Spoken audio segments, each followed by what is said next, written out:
Dear students, আসসালামু আলাইকুম। আজকে তোমাদের জন্য নিয়ে এসেছি জাবেদার একদম সর্বশেষ পার্ট, মানে পার্ট 5। তো চলো আসলে এই পার্ট 5-এ আমরা জাবেদার কি কি বিষয় দেখবো আমরা একটু দেখি। প্রথম হচ্ছে পার্ট 5-এ আমরা প্রথম যে জাবেদাটা শিখবো ওটা হচ্ছে অনাদায়ী, বা আমরা বলতে পারি অনাদায়ী পাওনা। অনাদায়ী পাওনা। এখন এই অনাদায়ী পাওনা জিনিসটা আসলে কি? এই অনাদায়ী পাওনার আবার আরেকটা নাম আছে। হ্যাঁ, আমাদের মানুষের যেমন ভিন্ন ভিন্ন নাম থাকে, তো এই যে অনাদায়ী পাওনা একটা হিসাবের নাম, তারও আরেকটা নাম আছে, এটাকে আমরা বলতে পারি কুঋণ। আচ্ছা, কুঋণ। এখন কথা হচ্ছে এই অনাদায়ী পাওনা বা এই কুঋণ জিনিসটা কি? দেখো, কুঋণ থেকে তুমি কিন্তু বুঝতে পারতেছো মানে কি, কু মানে খারাপ আর ঋণ মানে কি, ঋণ মানে খারাপ একটা ঋণ। বিষয়টা কিরকম? ধরো তুমি কাউকে ঋণ দিয়েছো, বা তুমি যদি কারো নিকট বাকিতে বিক্রয় করো, বাকিতে বিক্রয় করো, এটাও কিন্তু একটা ঋণ। এটাকে বলা হয় ব্যবসায়িক ঋণ। ঠিক আছে, বাকিতে বিক্রয় করলে সে কি তোমার দেনাদার, তো ওইটাও কিন্তু কি একটা ঋণ, এটাকে কি বলা হয় ব্যবসায়িক ঋণ। আচ্ছা, তো ধরো একটা দেনাদার থেকে তুমি 2000 টাকা পাও। তো আমরা ব্যবসায়িক জীবনে তো আসলে অনেকের নিকটই বাকিতে বিক্রয় করি। তো এই যে বাকিতে বিক্রয় করি, অনেক ক্ষেত্রে কিন্তু এই বিষয়টা ঘটে যে আমি তাকে বিশ্বাস করে বাকি দিলাম, কিন্তু সে আমার টাকাটা আর ফেরত দিচ্ছে না। একদিন যায়, 2 দিন যায়, 1 সপ্তাহ যায়, 1 মাস যায়, 6 মাস যায়, সে আমার টাকাটা কি আর ফেরত দিচ্ছে না। তখন একটা সময় গিয়ে আমরা একদম আশা ছেড়েই দিই। মানে প্রথম দিকে আমরা কি করি দেখো, যখন কেউ টাকা ফেরত দেই না, তখন আমরা একটু সন্দেহ করি যে হ্যাঁ সে হয়তো বা আমার টাকাটা ফেরত দিবে না। আমরা একটা সন্দেহ করি ফেরত হয়তো বা দিবে না। কিন্তু 6 মাস 1 বছর যাওয়ার পর আমরা কিন্তু নিশ্চিত হয়ে যাই যে কি সে আমার টাকাটা কি একদম মেরে দিয়েছে, টাকাটা সে আর কখনোই দিবে না। তো এই যে সে আমার 2000 টাকা আর কখনো দিবে না, বা এই টাকাটা সে মানে সহজ কথায় বলে টাকাটা সে মেরে দিয়েছে, তুমি টাকাটা কখনোই আর পাবা না। তো এই যে তোমার একটা ক্ষতি হইল না, এটা ব্যবসায়িক একটা ক্ষতি। তো এই ক্ষতিটা বা এই খরচ যাই বলো, এটার নাম হচ্ছে অনাদায়ী পাওনা বা কুঋণ। কুঋণ বলতে তুমি একটা ঋণ দিয়েছো বা তুমি কারো নিকট বাকিতে বিক্রয় করেছো, ওই টাকাটা আর আদায় হবে না, ওই টাকাটা তুমি আর কখনোই পাবে না। ঠিক আছে, এটাকে বলা হয় কি বলতো, কুঋণ। এবার এই কুঋণের বিষয়টা বুঝো। ব্যবসায়ীরা বা একটা ব্যবসার ক্ষেত্রে যে নিয়মটা ফলো করা হয়, ধরো একজন ব্যবসায়ী জানে যে উনি লাখ লাখ টাকার পণ্য বিক্রি করবে, এর মধ্যে কিছু টাকা ওনার আদায় হবে না, এটা উনি জানে। তো উনি আসলে প্রথম যখন সন্দেহ করে, উনি যখন প্রথম সন্দেহ করে, যে সন্দেহ করলো যে উনি কি সন্দেহ করলো বলতো, যে আমার টাকা আদায় হবে না। তো যখন সন্দেহ করে, একটা হচ্ছে তিনি নিশ্চিত হবে, ঠিক না? একটা হচ্ছে কি সন্দেহটা কি নিশ্চিত যে হ্যাঁ টাকা আদায় হবে না। ওকে, একটা হচ্ছে সন্দেহ, একটা হচ্ছে নিশ্চিত হওয়া। তো ব্যাপারটা খেয়াল করো, যখন তিনি সন্দেহ করে তখন উনি কি করে, ধরো যখন তোমার নিশ্চিত হবে তখন তো আসলে হঠাৎ করে একটা বড় ধাক্কা লাগবে না। মনে করো বছর শেষে দেখা গেল যে উনি নিশ্চিত হয়েছে যে 1 লক্ষ টাকা আদায় হবে না। 1 লক্ষ টাকা কি হবে না বলতো, আদায় হবে না। তো হঠাৎ করে 1 লক্ষ টাকা লস হয়ে গেল বা 1 লক্ষ টাকা ক্ষতি হয়ে গেল, এটা তো একটা ব্যবসার জন্য কি অনেক বড় ধরনের একটা ধাক্কা। তো এই জন্য ব্যবসাটা কি করে, যে একেবারে নিশ্চিত হওয়া পর্যন্ত অপেক্ষা করে না। অপেক্ষা না করে যখন তার মনে সন্দেহ হয় যে অমুক অমুক লোকটা টাকা দিবে না, তখন তার একটা সঞ্চিতি, একটা রিজার্ভ ফান্ড তৈরি করে, একটা সঞ্চিতি তৈরি করে। ওই সঞ্চিতির মধ্যে তারা কি করে খেয়াল করো, ধরো যে একটা ব্যাংক, ব্যাংক মানে কি আমরা এখানে অর্থ সঞ্চয় করি।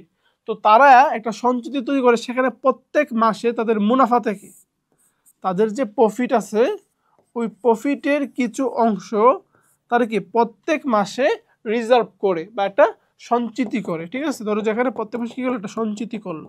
আচ্ছা, এখন এই সঞ্চিতি তৈরির উদ্দেশ্য কি বলতো? উদ্দেশ্য হচ্ছে যখন বছর শেষে দেখা যাবে তুমি নিশ্চিত হবা যে এত টাকা আদায় হবে না, এই যেটা ক্ষতি, এই ক্ষতিটাকে ট্যাকেল দেওয়ার জন্য, ক্ষতিটা থেকে কিছুটা হইলেও বাঁচার জন্য এই সঞ্চিতি টাকাটা আমি কি করতে পারবো, এখানে ব্যবহার করতে পারবো। বিষয়টা বুঝতে পারছো? তাহলে প্রথমে আমরা সন্দেহ করি, সন্দেহ করে কি করি, একটা সঞ্চিতি তৈরি করি, আর ওই সঞ্চিতিটা আমরা যখন নিশ্চিত হই, ওই সঞ্চিতিটা আমরা কি করি, তখন আমরা ইউজ করতে পারি, এবং ইউজ করে আমাদের ক্ষতিটাকে কি করতে পারি, একটু ট্যাকেল দিতে পারি। এতে করে কি ব্যবসাটা হঠাৎ করে একটা ক্ষতির সম্মুখীন হবে না। ধরো আমাদের জীবনে এমন হয় না, তুমি একটু তোমার জীবনের সাথে এই কুড়িনটাকে একটু রিলেট করার চেষ্টা করো। ধরো তুমি বুঝতেছো যে আগামী 6 মাস পরে বা আগামী 1 বছর পরে তোমার জীবনে একটা বিপদ আসতে পারে, বা তুমি একটা ধরো যে একটা সম্ভাব্য বিপদ তুমি অনুমান করলা যে আগামী 1 বছর পরে বা আগামী 6 মাস পরে আমার জীবনে একটা বড় রকমের বিপদ আসবে। হ্যাঁ, তখন মানুষ কি করে বলতো, তখন মানুষ কিন্তু একটু একটু করে সঞ্চয় করে। ধরো ওই বিপদটা থেকে বাঁচার জন্য তোমার টাকার দরকার, মানে টাকা নিয়ে একটা বিপদ আসবে, যেই বিপদে তোমার টাকাটা খুবই দরকার। তখন তুমি কি করবা, তখন তুমি তোমার বর্তমানের যে ইনকাম, বর্তমানে ইনকাম থেকে একটু একটু করে সঞ্চয় করে একটা সঞ্চিতি তৈরি করবা, ঠিক না? ধরো যে তুমি ব্যাংকের মধ্যে একটু একটু করে টাকা সঞ্চয় করবা, যাতে করে যখন বিপদটা যদি আসলেই চলে আসে, তুমি ওই টাকাটা দিয়ে ওই বিপদ থেকে একটু হইলেও উদ্ধার হইতে পারো, ওই বিপদটাকে কি করতে পারো, একটু ট্যাকেল দিতে পারো, ঠিক না? তো এই কুড়িনের বিষয়টা অনেকটা আমাদের বাস্তব জীবনের মতোই, ঠিক না?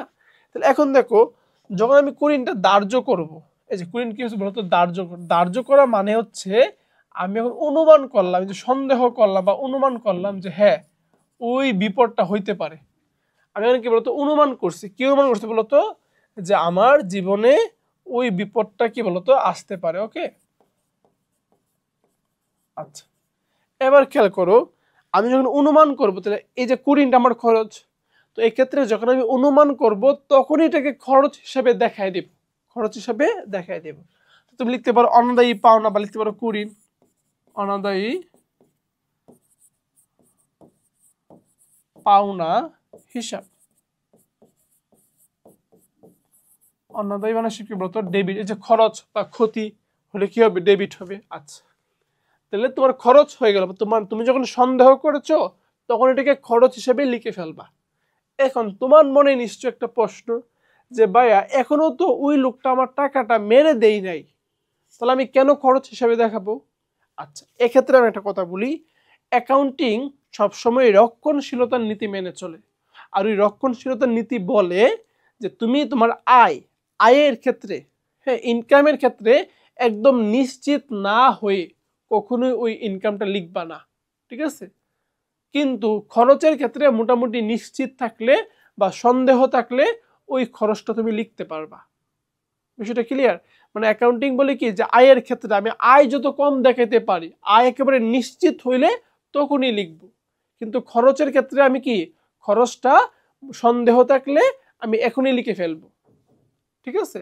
ধরো তুমি তোমার বাস্তব জীবনে ধরো তোমার ইনকাম, ধরো যে ইনকাম হয়েছে না, বাট তুমি অনুমান করছো যে ইনকামটা হবে, তো ওটা তুমি তোমার বাস্তব জীবনে লিখে ফেলছো, তো তোমার ইনকামটা অনেক বড় দেখা যাবে, কিন্তু এটা তো আসলে একটা সুন্দর ফলাফল দিবে না তোমাকে।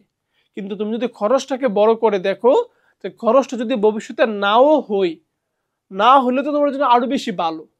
আর যদি খরচটা হই, তাহলে তুমি এটার একটা ট্যাকেল দিতে পারবা, একটা সঞ্চিতি তৈরি করে। কিন্তু আয়ের ক্ষেত্রে তুমি যদি আয়টাকে বড় করে দেখো, আর যদি ভবিষ্যতে ওই আয়টা আসলে তোমার নিকট না আসে, তখন কিন্তু তুমি একটা বিপদে পড়ে যাবা। এজন্য আয়কে একটু কম দেখাইতে হবে, আর ব্যয়কে কি যথাসম্ভব একটু বেশি দেখাইতে হবে।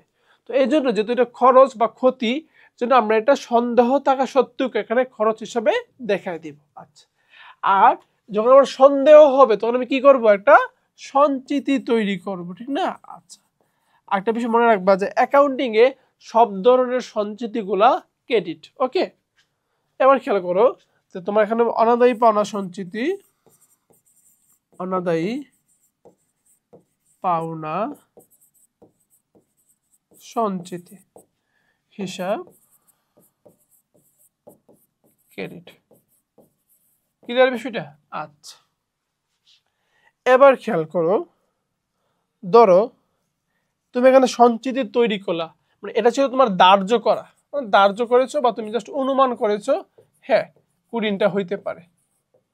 এখন যখন তুমি শিওর হয়ে যাবা, শিওর, হ্যাঁ, তো শিওর হয়ে গেলে তখন ওই যে ক্ষতিটা হইলো যে হ্যাঁ ওই ব্যক্তিটা আসলেই টাকা দিবে না, তুমি নিশ্চিত একটা ক্ষতি হইলো, তো ওই ক্ষতিটাকে টেকেল দিতে তুমি এই অনাদায়ী পাওনা সঞ্চিতিটা কি ইউজ করবে না, ক্ষতিটাকে পুষায় নেওয়ার জন্য কি এই সঞ্চিতির টাকাটা ইউজ করবা। তাহলে সঞ্চিতির টাকা ইউজ করলে সঞ্চিতি কমে যাবে, সঞ্চিতি বাড়লে ক্রেডিট, কমে গেলে ডেবিট। তাহলে অনাদায়ী পাওনা সঞ্চিতি, অনাদায়ী পাওনা সঞ্চিতি, হ্যাঁ যখন তুমি নিশ্চিত হবা, নিশ্চিত এটা কার কখনই আদায় হবে না, নিশ্চিত, সঞ্চিতি হিসাব ডেবিট। আচ্ছা আচ্ছা, এখন সঞ্চিতি তোমার ডেবিট হইলো, মানে ওই সঞ্চিতির টাকাটা দিয়ে তুমি ক্ষতিটা পুষাই নিলা, তো সঞ্চিতি কমে গেল, এজন্য ডেবিট।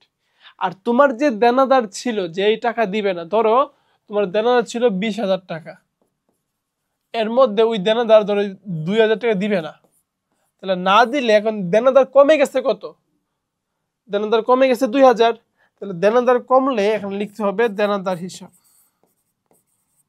দেনাদার হিসাব ক্রেডিট। বিষয়টা ক্লিয়ার? তো যখন তুমি নিশ্চিত হবা তখন কি যাবে, তো হচ্ছে এইটা, ক্লিয়ার?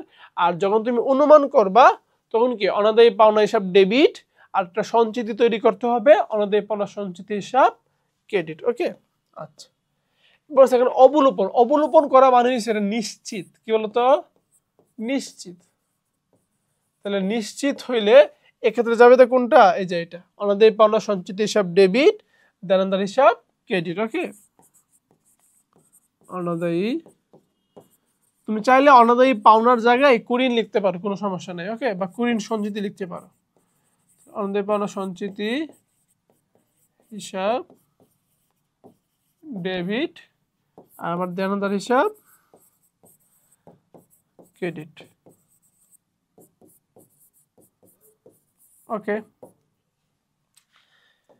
এবার দেখো অবচয় সংক্রান্ত যাবে, এখন কত হচ্ছে অবচয় বিষয়টা আসলে কি, এই বিষয়টা তোমাকে একটু বুঝতে হবে। ওকে, ধরো তুমি একটা আসবাবপত্র কিনলা,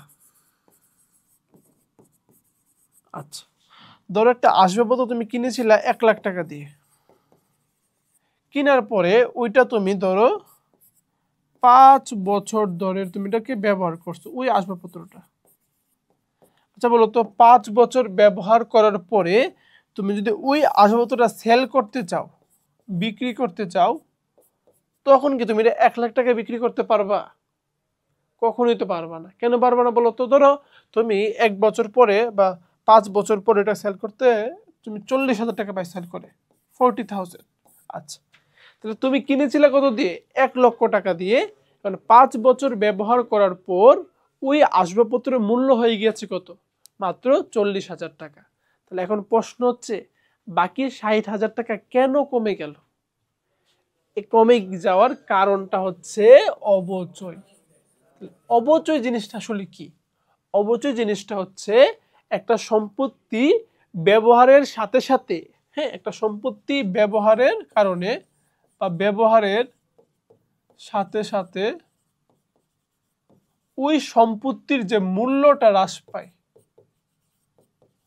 ঠিক আছে, একটা সম্পত্তি ব্যবহারের সাথে সাথে ওই সম্পত্তির মূল্যটা বা দামটা যে কমে যায়, ওই কমে যাওয়াটা হচ্ছে কি বলতো অবচয়। এবার চলো আমরা দেখি যে অবচয় বিষয়গুলো একটু কি বলছে। আসবাবপত্রের উপর অবচয় ধার্য করা হলো 1,000 টাকা। এখন অবচয়ের ক্ষেত্রেও ওই সেম কাহিনী। আমি যখন আসলে অবচয়টা ধার্য করব, খেয়াল করো, আমি একটা সম্পত্তির উপর অবচয় ধরলাম, তাহলে একটা সময় তো এটা সম্পত্তিটা ব্যবহার করতে করতে করতে করতে একদম নষ্ট হয়ে যাবে। নষ্ট হয়ে যাওয়ার পর ওই সম্পত্তিটা আমাকে আবার কিনতে হবে না? আবার কিন্তু কিনতে হবে। এখন ধরো আমি একটা সম্পত্তি কিনলাম 1,00,000 টাকা দিয়ে,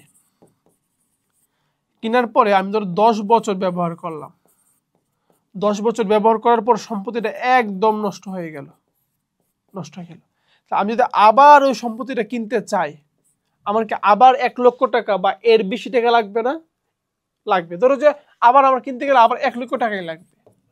তাহলে হঠাৎ করে ব্যবসার জন্য 1 লক্ষ টাকা দিয়ে একটা সম্পত্তি কিনা, ওইটাও তো একটা বড় রকমের ধাক্কা। ধরো অনেক সময় তো অনেক অনেক মেশিন থাকে একটার দাম 20 কোটি 30 কোটি টাকা। হঠাৎ করে 20-30 কোটি টাকা দিয়ে একটা সম্পত্তি কিনা একটা ব্যবসার জন্য অনেক বড় রকম ধাক্কা। এই জন্য দেখো, এই যে 10 বছর ধরো সম্পত্তির দাম ছিল 1 লক্ষ টাকা, ঠিক না? ধরো যে প্রতি বছরে সম্পত্তির দাম কমছে 10,000, তা প্রতি বছরে 10,000 হইলে 10 বছরে কত? 1 লক্ষ টাকা সম্পত্তির দাম কমেছে, সম্পত্তি একেবারে নষ্ট হয়ে গেছে।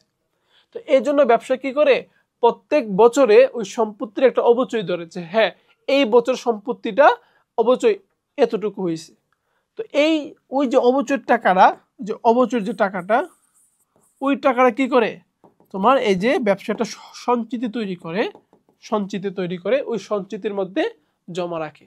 যখন একদম আসবাবপত্রটা নষ্ট হয়ে যাবে, সম্পদটা নষ্ট হয়ে যাবে, ওই সঞ্চিতির টাকা দিয়ে ওই সম্পদটা আবার যেন কিনে আনতে পারে। তো এই জন্য যখন অবচয় ধরা হবে, অবচয়টা কি ব্যবসার জন্য একটা খরচ, তাহলে অবচয় হিসাব ডেবিট। তোমার ব্যবসার যে সম্পত্তির মূল্য কমে যাচ্ছে, এটা খরচ, অনেকটা ক্ষতির মতো, তাহলে অবচয় হিসাব ডেবিট। আচ্ছা, আর অবচয়ের জন্য যে সঞ্চিতি তৈরি করা হয় এর নাম হচ্ছে পুঞ্জীভূত অবচয়। ওই সঞ্চিতির নাম কি বলতো? ধরো কুরিনের জন্য যে সঞ্চিতি আমরা দেখলাম একটা, নাম হচ্ছে কুরিন সঞ্চিতি, কিন্তু অবচয়ের জন্য যে সঞ্চিতি এর নাম হচ্ছে কি বলতো? পুঞ্জীভূত অবচয়। পুঞ্জীভূত অবচয়। অবশ্য পুঞ্জীভূত অবচয়কে অনেকে অবচয় সঞ্চিতিও বলে, কোনো সমস্যা নাই, ঠিক আছে? পুঞ্জীভূত অবচয়, পুঞ্জীভূত অবচয় হিসাব ক্রেডিট। ওকে, একদম ইজি। কত টাকা বলো তো? 1,000 টাকা। ওকে, 1,000 টাকা। অবচয় যাবে তো সবসময় এটাই থাকে। এবার দেখো বলছে আসবাবপত্রের উপর 10% অবচয়। অবচয়ের যাবে তো সেম, অবচয় ডেবিট, অবচয় হিসাব ডেবিট, পুঞ্জীভূত অবচয় হিসাব ক্রেডিট। পুঞ্জীভূত অবচয় হিসাব ক্রেডিট। এখন হচ্ছে এখানে অবচয় বলছে 10%, তাহলে কার 10% বলতো? এই যে আসবাবপত্রের ক্রয় মূল্য কত? 1 লক্ষ টাকা। তাই 1 লক্ষ টাকার 10% তুমি যদি ক্যালকুলেটরে বের করো তাহলে হবে 10,000 টাকা। তার মানে লিখতে হবে কত বলতো? লিখতে হবে 10,000 টাকা, ঠিক আছে? 1 লক্ষ টাকার 10% ক্যালকুলেশন করো, ক্যালকুলেটর ইউজ করে বের হবে কত? 10,000 টাকা। তো এখানেও তোমার জাবেদাটা সেম, অবচয় ডেবিট, পুঞ্জীভূত অবচয় হচ্ছে কি বলতো? ক্রেডিট। তাহলে এখানে বলছে আসবাবপত্রের উপর অবচয় কত? 10%। আসবাবপত্রের মূল্য কত? এই যে মূল্য কত? 1 লক্ষ টাকা। তাহলে 1 লক্ষ টাকার সেম বের করে 10% বের হবে কত? বের হবে আমার 10,000 টাকা। ক্লিয়ার? জাস্ট তোমার জাবেদাটা সেম, জাস্ট এই যে সংখ্যাটা বা অবচয়ের পরিমাণটা কত এটা পরিবর্তন হবে। ওকে, দেখো এখানেও সেম। আসবাবপত্রের বলছে আসবাবপত্রের ক্রয় মূল্যের উপর কি বলতো? ক্রয় মূল্যের উপর 10% অবচয়। তাহলে 1 লক্ষ টাকা হচ্ছে কি ক্রয় মূল্য, এর উপর অবচয় কত? 10%। তাহলে 1 লক্ষ টাকার 10% এখানেও কি সেম, 10,000 টাকাই বের হবে। ক্লিয়ার? কিন্তু এবার দেখো বলছে আসবাবপত্রের বহিমূল্যের উপর অবচয়। কি বলতো? আসবাবপত্রের বহিমূল্যের উপর অবচয়। এখন দেখো তো এখানে আসবাবপত্রের বহিমূল্য কি কোথাও দেওয়া আছে? দেওয়া নাই। তার মানে আগে তোমাকে বহিমূল্য বের করতে হবে, এরপর বহিমূল্যের উপর 10% অবচয় ধরতে হবে। তো বহিমূল্য, এটাকে বহিমূল্য বলে বা পুস্তক মূল্য বলে, ঠিক আছে? পুস্তক মূল্য। এইটার সূত্র হচ্ছে তোমার ক্রয় মূল্য মাইনাস পুঞ্জীভূত অবচয়। তাহলে আমার ক্রয় মূল্য হচ্ছে 1 লাখ মাইনাস পুঞ্জীভূত অবচয় দেওয়া আছে কত? 30। তাহলে 1 লাখ থেকে 30 বাদ দাও, হবে কত 70,000। এই 70,000 হচ্ছে আমার বহিমূল্য, এই বহিমূল্যের উপর 10% অবশ্যই, তাহলে 70,000-এর উপর 10% অবশ্যই ধরলে আসবে তোমার 7,000 টাকা, ঠিক আছে। তার মানে এখানে যাবে হবে কি, যাবে হবে অবশ্যই হিসাব ডেবিট 7,000, ডেবিট 7,000, আর পুঞ্জীভূত অবশ্যই ক্রেডিট 7,000, পুঞ্জীভূত অবশ্যই হিসাব ক্রেডিট 7,000। ওকে, খুবই সিম্পল যাবে না কিন্তু এগুলো। ওকে, এবার বিবিধ ক্ষতি, বিভিন্ন ক্ষতি হয় ব্যবসায়ের, ওই ক্ষতিগুলো নিয়ে আমরা একটু জাবেদা করার চেষ্টা করি। দেখো বলছে নগদ টাকা চুরি হইছে, ধরো যে নগদের টাকা চুরি হইতে পারে, হ্যাঁ, তারপর ধরো যে তোমার টাকা হারিয়ে যেতে পারে, টাকা আত্মসাৎ হইতে পারে, টাকা ছিনতাই হইতে পারে, হ্যাঁ, মানে মূলত ঘুরে ফিরে কিন্তু জিনিস একটাই, এটা হচ্ছে তোমার ব্যবসায় কোনো না কোনোভাবে একটা ক্ষতি হয়ে গেছে। কত বলতো 5,000 টাকা, বা ক্যাশ বাক্স থেকে 500 টাকার 2টা নোট। দেখো তাহলে 500 টাকার নোট কয়টা, 2টা, তাহলে মোট ক্ষতি হয়েছে কত, ক্ষতি হয়েছে 1,000 টাকা, ঠিক না। আচ্ছা, তাহলে ক্ষতি সবসময় কি ডেবিট, এখানে যেহেতু ক্ষতির নাম নাই, মানে ক্ষতিটা যে কোনো ক্ষতি হইতে পারে, তো এখানে আমরা লিখবো বিবিধ ক্ষতি, মানে বিভিন্ন রকম ক্ষতি, বিবিধ ক্ষতি হিসাব ডেবিট। আচ্ছা, এই যে আমার টাকা চুরি হইলো, টাকা হারানো গেল, এর ফলে নগদ টাকা কমে গেছে না, তাহলে নগদ টাকা কমে গেলে আমরা কি লিখবো, নগদান হিসাব ক্রেডিট। ওকে, যাবে কিন্তু খুবই সিম্পল। ওকে, এবার খেয়াল করো 500 টাকার আসবাবপত্র পুড়ে ছাই হয়ে গেল, আসবাবপত্র পুড়ে গেছে অবশ্যই ক্ষতি, তাহলে জাবেদাটা হবে বিবিধ ক্ষতি হিসাব ডেবিট, বিবিধ ক্ষতি হিসাব ডেবিট। আর আসবাবপত্র যদি পুড়ে যায় সেক্ষেত্রে কি বলতো, তোমার আসবাবপত্র কমে যাবে, আর আসবাবপত্র কমে গেলে আসবাবপত্র হিসাব ক্রেডিট। ওকে, খুবই সিম্পল। আচ্ছা, ধরো অফিসের জন্য ব্যাংক থেকে উত্তোলন 2500 টাকা, যা প্রতিমধ্যে হারিয়ে গেল। এবার একটু খেয়াল করো, তুমি যখন আসলে ব্যাংক থেকে টাকা উত্তোলন করো অফিসের প্রয়োজনে, তো অফিসের ধরো যে এটা হচ্ছে ব্যাংক, হ্যাঁ, এটা হচ্ছে তোমার ব্যাংক, আর এটা হচ্ছে তোমার অফিসের ক্যাশ বাক্স। আচ্ছা, অফিসের প্রয়োজনে ব্যাংক থেকে টাকা উত্তোলন করলে ব্যাংকের টাকাটা অফিসের ক্যাশ বাক্সে আসে, ব্যাংকের টাকাটা আসে কোথায়, অফিসের ক্যাশ বাক্সে আসে। তাহলে আমার যাবে তো হচ্ছে নগদান ডেবিট, নগদান হিসাব ডেবিট, আর ব্যাংকের টাকাটা কমে যাবে, ব্যাংক হিসাব ক্রেডিট, ব্যাংক হিসাব ক্রেডিট। আচ্ছা, এখন ওই টাকা যদি পথের মাঝে হারিয়ে যায়, দেখো তোমার কি নগদ বাড়ছে, পরবর্তীতে ব্যাংক কমে গেছে, ওই টাকা যদি পথের মাঝে হারিয়ে যায় তাহলে বিবিধ ক্ষতি ডেবিট, বিবিধ ক্ষতি ডেবিট,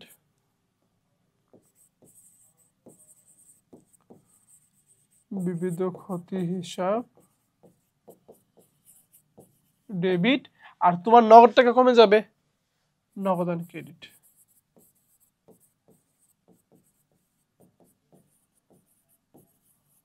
নগদান ক্রেডিট। এখন খেয়াল করো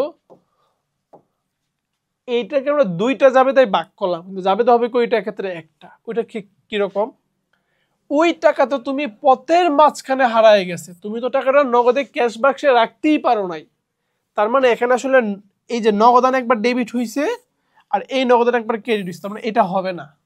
কেন হবে না, কারণ তুমি তো ক্যাশ বাক্সে রাখতেই পারো না, টাকাটা পথের মাঝখানে হারায় গেছে। তাহলে জাবেদাটা হবে বিবিধ ক্ষতি হিসাব ডেবিট, ক্ষতি হইছে, আর আসলে তোমার তো আসলে ব্যাংকের টাকা কমে গেছে, কারণ ওই যে টাকাটা ধরো যে তুমি ব্যাংক থেকে টাকাটা অল্প অল্প অল্প অল্প করে কি ক্যাশ বাক্সে রাখতে যাচ্ছিলা, যাওয়ার মাঝখানে ধরো যে যাওয়ার মাঝখানে চুরি হয়ে গেছে, তাহলে যাওয়ার মাঝখানে যদি চুরি হয়, চুরিটা হচ্ছে কি আমার বিবিধ ক্ষতি, তাহলে বিবিধ ক্ষতি হিসাব ডেবিট, ঠিক না? বিবিধ ক্ষতি হিসাব ডেবিট। আচ্ছা, আর তোমার এখানে তো ক্যাশের কোনো সম্পর্কই আসবে না, কারণ পথের মাঝখানে চলে গেছে, আর ব্যাংক কমে গেছে, তাহলে ব্যাংক হিসাব হবে কি বলতো? ক্রেডিট। তো এই হচ্ছে আমার জাবেদা। এখন আমরা জাবেদার শ্রেণী বিভাগটা একটু বিস্তারিত দেখার চেষ্টা করব। চলো দেখো, আমরা কিন্তু ইতিমধ্যে জানি যে জাবেদাটাকে আমরা দুই ভাগে ভাগ করতে পারি। একটা হচ্ছে কি বিশেষ জাবেদা, একটা হচ্ছে কি বলতো প্রকৃত জাবেদা। আচ্ছা, তো বিশেষ জাবেদার মধ্যে আছে কই জাবেদা, বিক্রয় জাবেদা, কই ফেরত জাবেদা, বিক্রয় ফেরত জাবেদা, নগদ প্রাপ্তি জাবেদা, নগদ প্রদান জাবেদা। তো এই দুইটা জাবেদা যে আছে নগদ প্রাপ্তি প্রদান, এইটা আমরা আলোচনা করব অষ্টম অধ্যায়ে। অষ্টম অধ্যায়ে আমরা কি এটা আলোচনা করব। আচ্ছা, আর বাকি যে জাবেদাগুলো আছে সেগুলো আমরা আজকের ভিডিওতেই আলোচনা করব। আচ্ছা, তো আমি প্রথম আসলে এই যে প্রকৃত জাবেদা দিয়ে শুরু করতে চাচ্ছি। প্রকৃত জাবেদাটা তোমাদের 9-10-এ খুব একটা বিস্তারিত আলোচনা নাই, খুবই সংক্ষিপ্তভাবে একটু আলোচনা করা হয়েছে। তো আমরা কি এটা একটু সংক্ষিপ্তভাবেই পড়ব, ওকে? আর এই চারটা জাবেদা এগুলো তোমাদের 9-10-এ একটু বিস্তারিতভাবে আলোচনা করা হয়েছে, আমরা একটু বিস্তারিতভাবে এগুলো দেখার চেষ্টা করব। চলো, প্রথম হচ্ছে দেখো সংশোধনী জাবেদা। হ্যাঁ, আমি যদি তোমাকে একদম সিম্পলি বলতে চাই সংশোধনী জাবেদা জিনিসটা কি, তুমি কিন্তু নামটা দেখেই বুঝতে পারতেছো এখানে কোনো কিছু সংশোধন করা হবে। ধরো একটা ব্যবসা প্রতিষ্ঠানের মধ্যে এত এত লেনদেনের হিসাব রাখার ক্ষেত্রে আমাদের কোনো না কোনো ভুল হইতে পারে। তো ধরো তুমি যদি অনেক বড় বড় ব্যবসার কথা ভাবো, এখানে যদি একটা ভুল হয়, এই ভুলটা কিন্তু আসলে অনেক জায়গাতে এফেক্ট ফেলে, ঠিক না? আমরা কিন্তু জানি যে হিসাব চক্রের অনেকগুলো ধাপ আছে, তো প্রত্যেকটা ধাপই কি এই ভুলগুলো এফেক্ট ফেলবে। সুতরাং তুমি যদি ওই ভুলটাকে সংশোধন করতে যাও তাহলে তোমাকে প্রত্যেকটা জায়গায় কি কাটাছেঁড়া করতে হবে। তাই হিসাব বিজ্ঞানের নিয়ম হচ্ছে তুমি প্রত্যেকটা জায়গায় কাটাছেঁড়া না করে ওই ভুলটাকে আরেকটা নতুন জাবেদা দাও। নতুন জাবেদা দেওয়ার মাধ্যমে ওই ভুলটাকে তুমি সংশোধন করে ফেলো। আমি তোমাকে একটু দেখাই। ধরো তুমি কই করছিলা 5,000 টাকা, ধরো কই করছিলা 5,000 টাকা, কিন্তু ভুলে তুমি লিখে ফেলছো 5,000-এর জায়গায় 50,000 টাকা। এই 50,000 টাকা তো অনেক অনেক জায়গায় লিখতে হয়েছে, ঠিক না? জাবেদা লিখতে হয়েছে, খতিয়ানে লিখতে হয়েছে, বিভিন্ন জায়গায় লিখতে হয়েছে। তো অ্যাকাউন্টিং বলে এখন যদি তুমি কাটাছেঁড়া করতে যাও তাহলে প্রত্যেকটা জায়গায় কি করতে হবে, একটা একটা করে কাটাছেঁড়া করতে হবে। এইটা না করে তুমি যে বিষয়টা করতে পারো, তুমি যদি কই লিখো 5-এর জায়গায় 50, তার মানে তুমি কই হিসাবকে বৃদ্ধি করছো কত? তুমি কই হিসাবকে বৃদ্ধি করছো অতিরিক্ত 45,000 টাকা। মানে তুমি ভুল করে দেখো 50,000-এর মধ্যে 5,000 যে ঠিক আছে ওটা তো ঠিক আছে, বাকি যে 45,000 ওইটা হচ্ছে ভুল। তুমি ভুল করছো কত? 45,000। তা তুমি কইকে বৃদ্ধি করছো কত বলো তো? 45,000 টাকা ভুল করে বৃদ্ধি করছো। তো এখন অ্যাকাউন্টিং বলে তুমি আবার একটা নতুন জাবেদা দিয়ে কই থেকে 45,000 টাকা কমায় দাও, ঠিক না? তুমি আবার একটা নতুন জাবেদা দাও, জাবেদা দিয়ে এই কই থেকে 45,000 টাকা কমিয়ে দাও, তাহলেই তো হয়ে গেল। তো এর নাম হচ্ছে কি সংশোধনী জাবেদা। বিষয়টা ক্লিয়ার? আচ্ছা, ধরো আসবাবপত্র কই 10,000 টাকা, ভুলবশত কই হিসাব 10,000 টাকা ডেবিট করা হয়েছে। এর মধ্যে আসবাবপত্র যদি তুমি কই করো, ডেবিট করবা কাকে? ডেবিট করার নিয়ম হচ্ছে আসবাবপত্র হবে ডেবিট। কারণ তুমি আসবাবপত্র কিনলে কে বাড়বে? আসবাবপত্র বাড়বে। তাহলে সঠিকটা হচ্ছে কি? সঠিকটা হচ্ছে আসবাবপত্র হবে ডেবিট। তো লিখবা যে আসবাবপত্র হিসাব ডেবিট। আচ্ছা, তুমি এই যে কইকে তুমি ডেবিট করলে এটা ভুল না? তুমি যে কইকে ডেবিট করলে এটা তো ভুল। এখন এই ভুলটা সংশোধনের জন্য উল্টা করতে হবে, কইটাকে কি করে দিতে হবে? এখন ক্রেডিট করে দিতে হবে। তাহলে এটা তো সঠিকটা লিখছো যে আসবাবপত্র হিসাব ডেবিট, সঠিকটা লিখছো। এখন ভুলটাকে উল্টায় দাও, কই হিসাব ক্রেডিট, কই হিসাব ক্রেডিট। ওকে, তো এই হচ্ছে একদম সিম্পল জাবেদা, একদম খুবই সিম্পল যে ভুলটাকে তুমি কিভাবে সংশোধন করতে পারলা। ওকে, যে আসবাবপত্র হিসাব ডেবিট, তুমি জাস্ট সিম্পলি ভাবো তুমি আসবাবপত্র কই করেছো কিন্তু আসবাবপত্র হিসাবে লিখো নাই, লিখছো কিসে, কই হিসাবে লিখছো। তাহলে এর ফলে তুমি যে আসবাবপত্র কিনে আসবাবপত্র লিখো নাই, এক্ষেত্রে আসবাবপত্রকে তুমি কম দেখাইছো না। তুমি যদি আসবাবপত্রকে কম দেখাও তাহলে এখানে আসবাবপত্রকে বেশি দেখাইতে হবে, আসবাবপত্র হিসাবকে ডেবিট করতে হবে। আর তুমি যে কইতে লিখেছো এর ফলে কয়টাকে তুমি বেশি দেখাইছো না, তাহলে কয়টাকে ভুল করে বেশি দেখাই ফেললে এখন কম দেখাইতে হবে, তাহলে কই হিসাব ক্রেডিট করলে কম দেখানো হবে।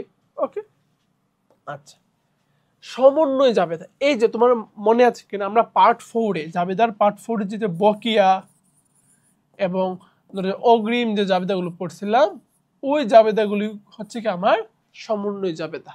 ঠিক আছে, তোর হিসাবকাল শেষে আমার কোনো কিছু বকেয়া আছে দেখো, হ্যাঁ, বা ধরো কোনো কিছু তোমার অগ্রিম আছে, হ্যাঁ, প্রাপ্য আছে, হ্যাঁ, তারপর ধরো যে তোমার বকেয়া আছে এবং এর পাশাপাশি যে অবচয়ের যে জাবেদাগুলো আছে, কুরিন সঞ্চিতির যে জাবেদাগুলো আছে, এইগুলো কি জাবেদা বলতো, তোমার সমন্বয় জাবেদা।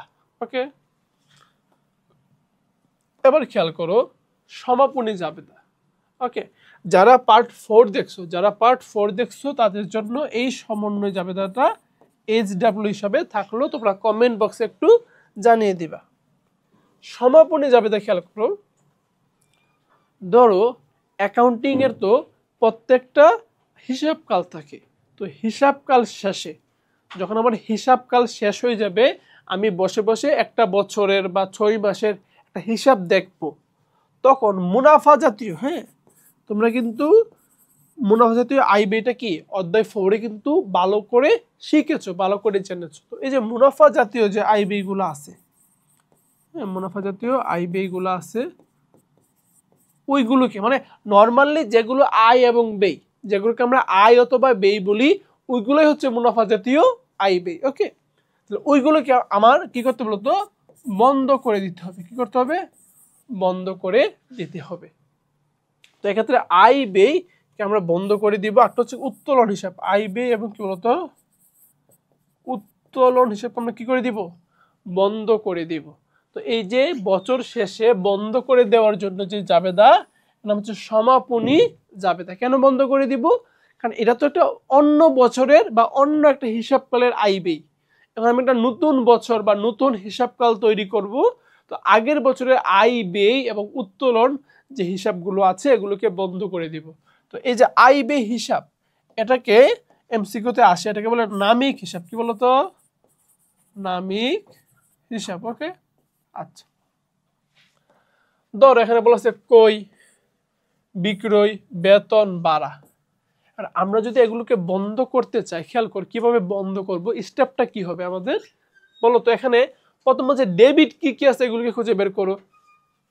কই ডেবিট, বেতন ডেবিট, ভাড়া ডেবিট।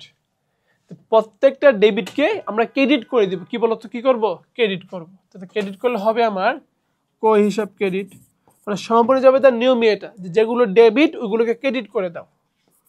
কই হিসাব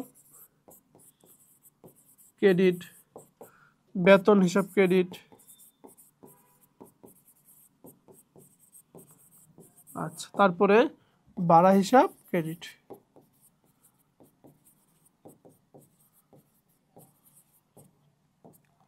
ধরো কোনটা কত বলো তো, কই হচ্ছে 50,000, বেতন হচ্ছে 10,000, ভাড়া হচ্ছে আমার 5,000। আচ্ছা, তাহলে এই সবগুলো ব্যয়কে ক্রেডিট করার পরে লিখতে হবে আয় সারাংশ হিসাব। কি বলতো, আয় সারাংশ হিসাব লিখতে হবে এবং এটা হবে ডেবিট। হ্যাঁ, যখন তুমি খরচ মানে ব্যয় লিখবা এক্ষেত্রে এটা কি হবে, হবে ক্রেডিট। ডেবিট সবগুলো 50, 60, 65,000 হবে এখানে যোগ করে, ডেবিট ক্রেডিট তো সমান হইতে হবে, তাই না। আচ্ছা, আর যতগুলো আয় আছে মানে যতগুলো ক্রেডিট আছে ওই ক্রেডিটগুলো হবে ডেবিট। তাহলে যে বিক্রয় হিসাব হবে কি বলতো, ডেবিট। বিক্রয় হিসাব ডেবিট, কত টাকা, তোমার 80,000 টাকা। আচ্ছা, আর এই যে আয়ের ক্ষেত্রে আয় সারাংশ হবে ক্রেডিট। ওকে, আয় সারাংশ হিসাব ক্রেডিট ৮০,০০০।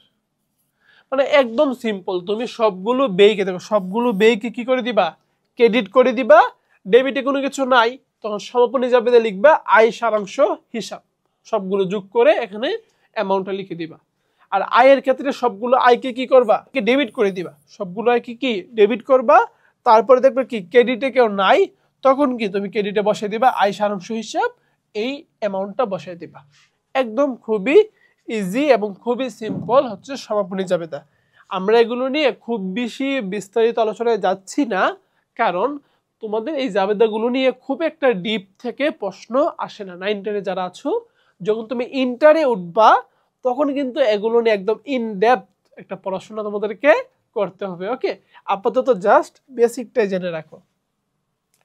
প্রারম্ভিক জাবেদা, তোমরা খেয়াল করছো কিনা যে আমরা কিন্তু জাবেদার পার্টগুলোর মধ্যে কিছু কিছু জাবেদা পড়েছিলাম, বিশেষ করে যে মূলধন সংক্রান্ত যে জাবেদাগুলো ছিল না, যে বছরের শুরুতে অনেক অনেক টাকা পয়সা নিয়ে ব্যবসা শুরু করে, অনেক পণ্য নিয়ে আসবাবপত্র নিয়ে ব্যবসা শুরু করে, এই যে বছরের শুরুতে ব্যবসা শুরু করলো, এইটার যে জাবেদাগুলো আছে ওইগুলোকে আমরা কি বলি বলতো, প্রারম্ভিক জাবেদা বলি। ধরো আমার এই হিসাবকাল শেষ, আমার এই বছর শেষ, এই বছর শেষ হওয়ার পরে আমার যে সম্পদ থাকবে, আমার যে দায় থাকবে, যে মূলধন থাকবে, ওইগুলোকে নিয়ে আমি পরের বছর ব্যবসা শুরু করব না। যখন আমি পরের বছর ব্যবসা শুরু করব, তো বছরের শুরুতে যে জাবেদাটা দিব এর নাম হচ্ছে আমার কি বলতো, প্রারম্ভিক জাবেদা। খেয়াল করো, ধরো আমি 2025 সালে আছি, তো 25 সালে হিসাব নিকাশ করার পর আমার যে আয় থাকবে, আমার যে ব্যয় থাকবে, আমার যে উত্তোলন থাকবে, এই আয় ব্যয় উত্তোলনকে আমি তো সমাপনী জাবেদা দিয়ে বন্ধ করে দিব, ঠিক না? আয় ব্যয় উত্তোলন এগুলিকে আমি সমাপনী জাবেদা দিয়ে বন্ধ করে দিব। আয় ব্যয় উত্তোলন বাদ দিলে আর থাকে কি, থাকে সম্পদ, দায় এবং মূলধন। এই সম্পদ, দায় এবং মূলধনকে আমি পরের বছরে নিয়ে যাব, আর পরের বছরে নিয়ে যাওয়ার জন্য বছরের শুরুতে যে জাবেদা দিব এর নাম হচ্ছে কি বলতো, প্রারম্ভিক জাবেদা। ওকে, এবার খেয়াল করো, বলছে ডিসেম্বর 31, 2025 নগদান হিসাব 50, আসবাবপত্র 30, দেনাদার 20, পাওনাদার 15,000 এবং মূলধন 85,000 টাকা। তাহলে এইটাকে বলছে ডিসেম্বর 31 তারিখে, 2025-এর যেটা ডিসেম্বর 31, 26-এ কি হবে কি বলতো, 2026 সালে হবে জানুয়ারির 1 তারিখ। 1 তারিখে এই জাবেদাটা হবে এভাবে যে নগদান হিসাব ডেবিট, সম্পদ,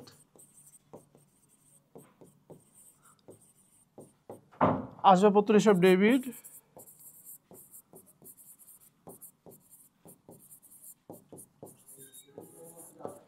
দেনাদার হিসাব ডেবিট,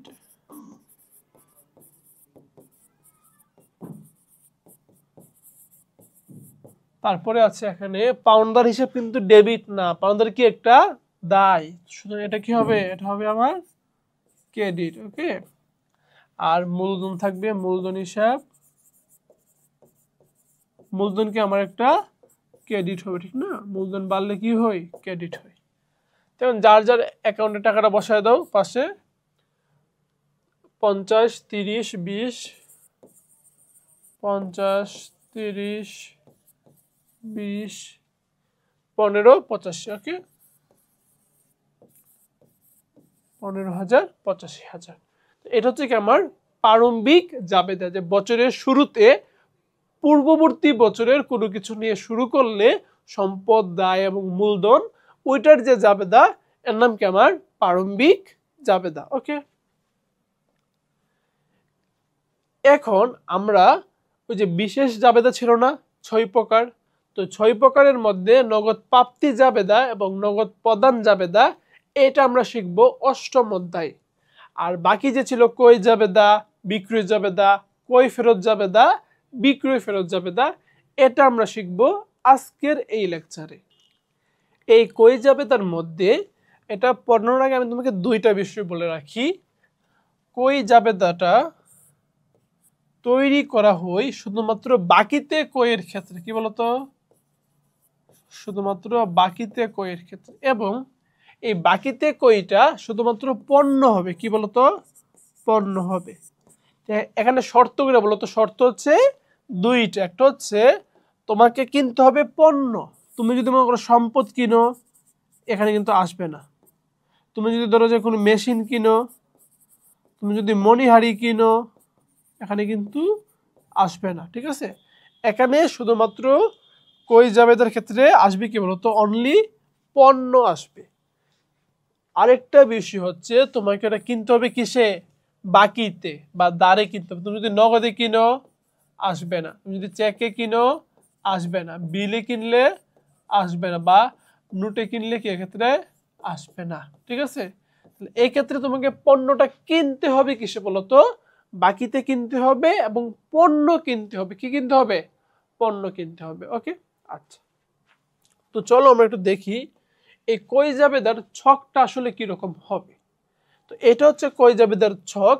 প্রথমে কি বলতো, প্রতিষ্ঠানের নাম দিবা, প্রতিষ্ঠানের নাম দেওয়ার পরে লিখবা কি, কই জাবেদা।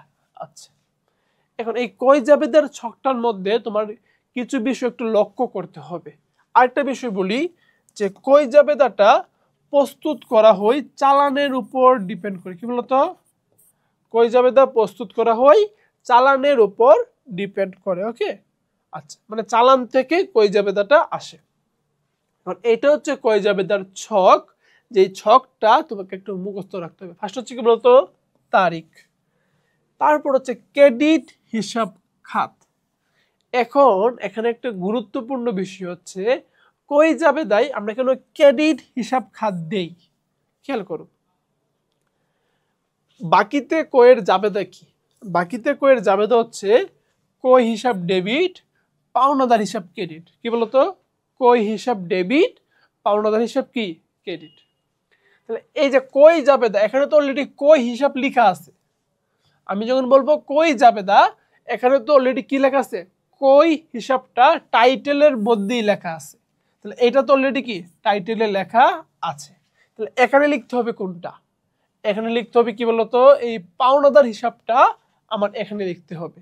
তাহলে পাওনাদার কি হই, কই করলে পাওনাদারটা ক্রেডিট হই, এই জন্য এখানে হবে কি ক্রেডিট হিসাব খাত। শর্ত, কই বিক্রয়ের ক্ষেত্রে কিছু শর্ত থাকে, ওই শর্তটা এখানে লিখতে হবে। চালান নাম্বার, বলছিলাম কি এই কই জাবেদা আশা করি থেকে চালান নাম্বার থেকে।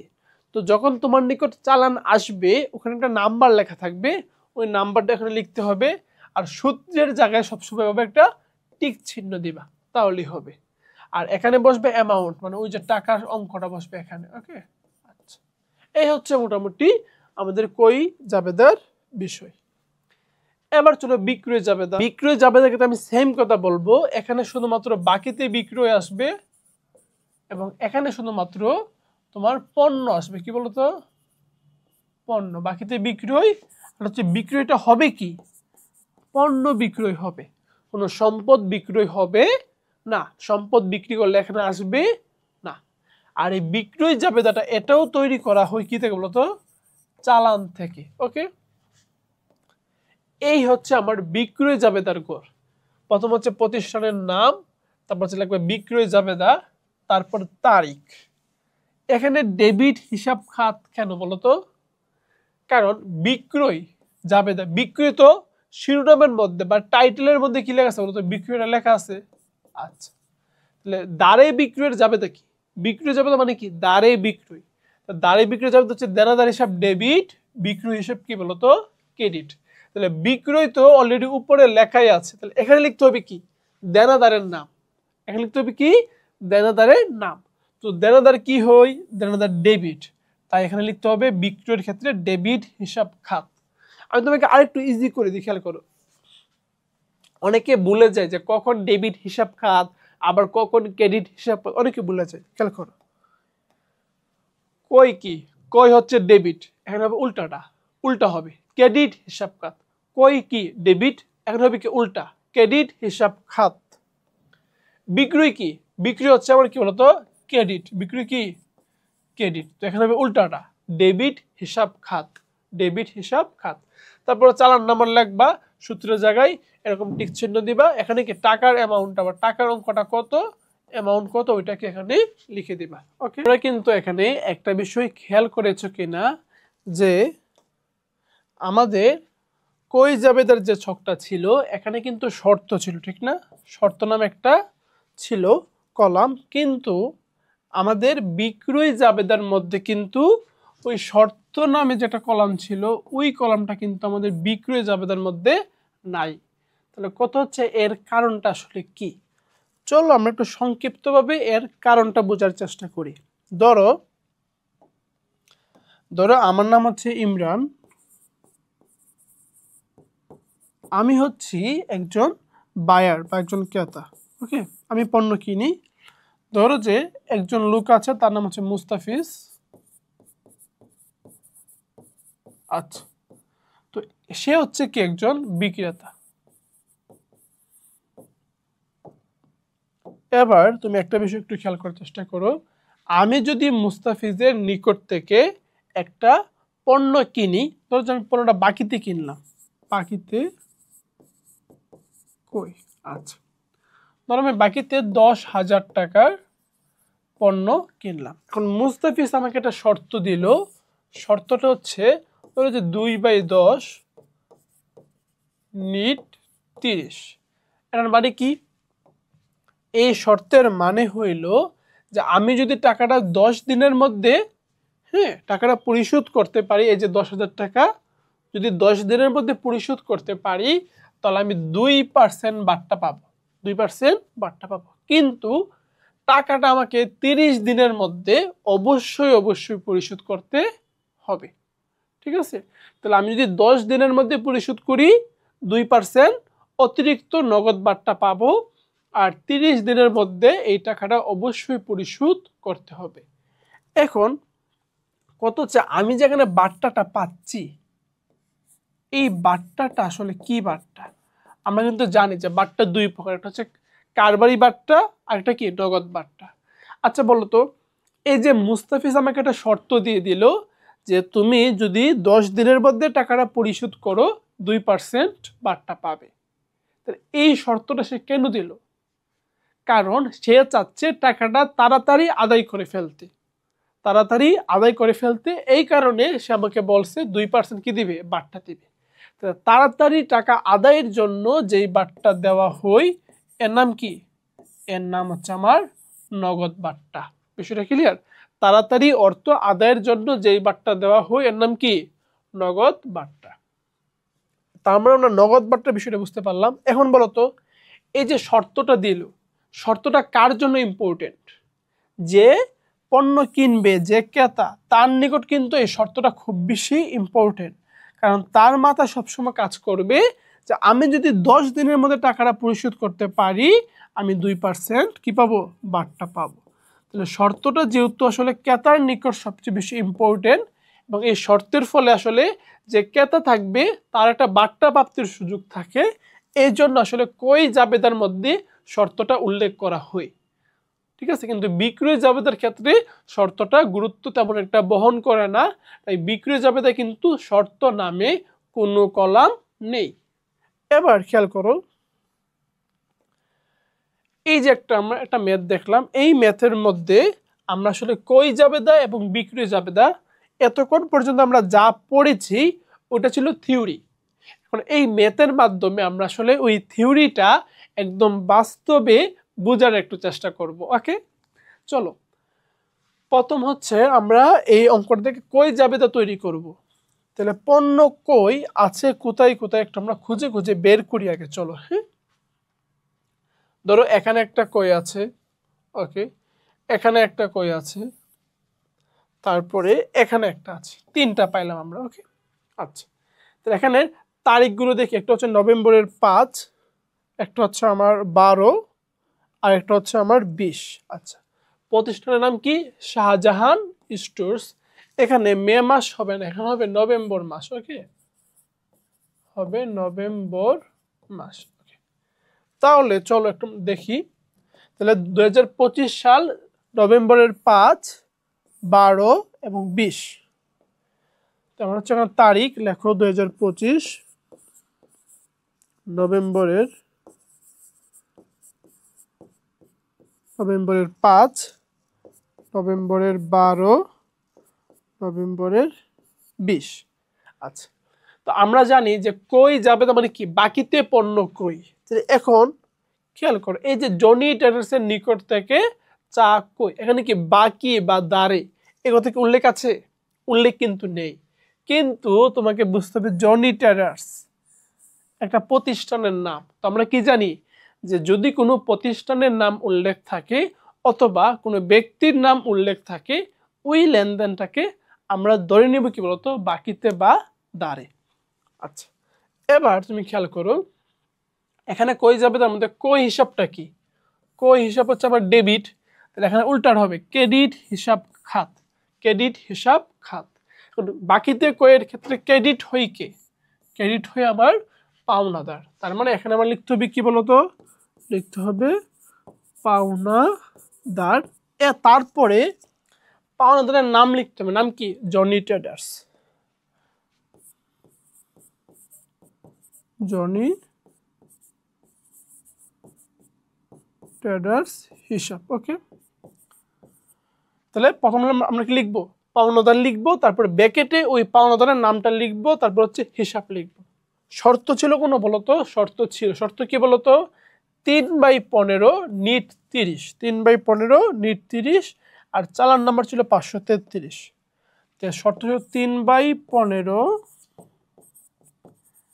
নিট 30, চালান নাম্বার ছিল 355। সূত্র দিকে আমরা টিক চিহ্ন দেব। এবার দেখো কি বলছিল, 200 টাকা করে 500 পাউন্ড চা কই, কারবারি বাট্টা 5%। এবার তুমি একটু হিসাব করে দেখো 200 টাকা করে, হ্যাঁ 200 টাকা করে 500 পাউন্ড, দাম আসবে কত? দাম আসবে আমার 1 লক্ষ টাকা। আর 1 লক্ষ টাকার উপর 5% কারবারি বাট্টা ধরলে 1 লক্ষ টাকার 5% তুমি যদি ক্যালকুলেটরে বের করো তাহলে আসবে 5000 টাকা। তাহলে মনে রাখবা যে কারবারি বাট্টা আছে না, কারবারি বাট্টা সবসময় ওই যে দাম বের করার পরে ধরো 200 × 500 দাম কত বের হলো? 1 লক্ষ টাকা। কারবারি বাট্টা সবসময় কি মাইনাস করে দিতে হবে, হ্যাঁ 1 লক্ষ থেকে 5000 মাইনাস করলে হবে কত? 95,000 টাকা। সুতরাং এখানে তুমি লিখবে কত বলো তো? 95,000 টাকা। তারপরে দেখো নভেম্বরের 12 জাফর ব্রাদার্স। জাফর ব্রাদার্স তোমার চালান নাম্বার কত? 534। ওকে, তো এখানে লিখো পাওনাদার, ব্র্যাকেটে লিখতে হবে কি? পাওনাদার ব্র্যাকেটে লিখবা প্রতিষ্ঠানের নাম জাফর ব্রাদার্স হিসাব।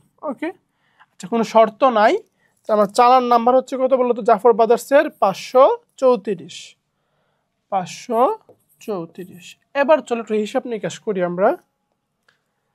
তার নিকট থেকে আমরা 120 টাকা করে 300 লিটার, এবার তুমি হিসাব করো 120 টাকা করে 300 লিটার, কারবারি বাট্টা 4%। ওকে, তুমি যদি একটু দেখো 120 টাকা ধরে কত বলতো? 300 লিটার নাকি? 3 × 12 36,000 টাকা এখানে আমার আসবে।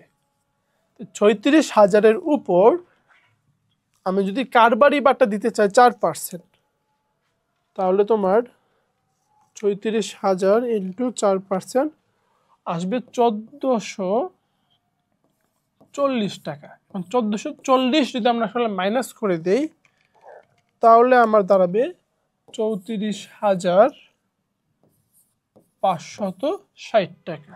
তাহলে আমরা এখন এখানে লিখবো 34,560 টাকা। ওকে, তারপরে চলো 20-এ যাই। 20 হচ্ছে রত্না ট্রেডার্স। আমরা লিখবো এখানে যে পাওনাদার ব্র্যাকেটে রত্না ট্রেডার্স হিসাব। আচ্ছা, কোনো শর্ত আছে বলো তো? শর্ত আছে? নাই, কোনো শর্ত নাই। তাহলে শুধু চালান নাম্বার হবে কত? 535। দেখো চালান নাম্বার 535। 35। আচ্ছা, এবার এখানে রত্না ট্রেডার্সের নিকট খেয়াল করো, এই যে চালান নাম্বার হচ্ছে কত বলতো 535, আর কারবারি বারটা 2%, 350 টাকা করে 50 প্যাকেট। তাহলে আমরা চলো দেখি 350 টাকা করে 50 প্যাকেট এর দাম কত আসে। 350 ইন্টু 50 17,500। 17,500 টাকার উপর আমার বারটা হবে কত 2%। তাহলে ইন্টু 2% বারটা 350।